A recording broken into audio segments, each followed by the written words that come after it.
Okay, so I want to talk today about losing customers. This is something that happened to me last night, and my initial thoughts, my reaction to that, and how it affects business, how it might affect maybe you guys that are starting off, that you've only got a few customers and you're trying to build your clients up or your customer base to something that's going to support you. So what's happened? First and foremost, a big account for me, a weekly cut. It's in monetary terms £260 a month, and that is a big account for me to lose. And over the 10 months that you cut, you then translate that, and in your head you automatically go £260 a month over 10 months.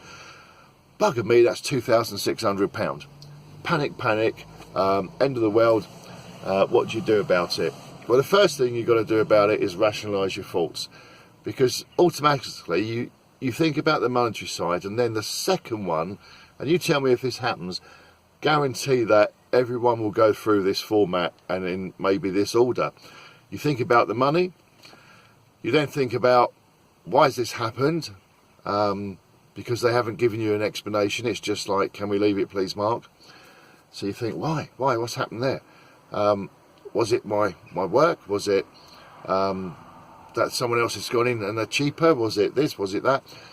And you feel like you're owed an explanation because you've been cutting there for 3 years. But the hard reality, they don't owe you any explanation whatsoever. They don't have to justify why you're not going to be cutting their grass. So get over it. Secondly, you're going to sit there and you're going to think, right, okay, I need to replace that.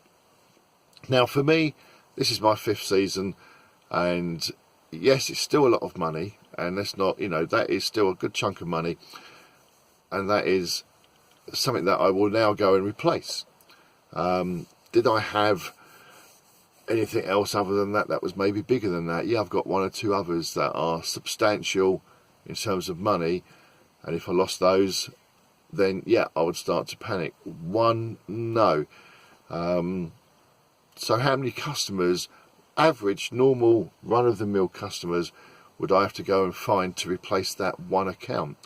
I would probably have to go and do maybe 3 to 4, I would say, average size cuts to go and replace that. 3 to 4. Is that a good thing? Yeah, in some respects it is. When the big ones come along, they're great, and yeah, they bump your income up, but you kind of like got a lot invested in just one basket. Dilute those down over, say, 4 customers, just lose one of those, you're going to only lose 25% of that overall amount. So maybe that's, the plus point to look for, the positive to say, I'll go and replace that with 4 customers. To equate to the same amount of money, but your eggs aren't in one basket.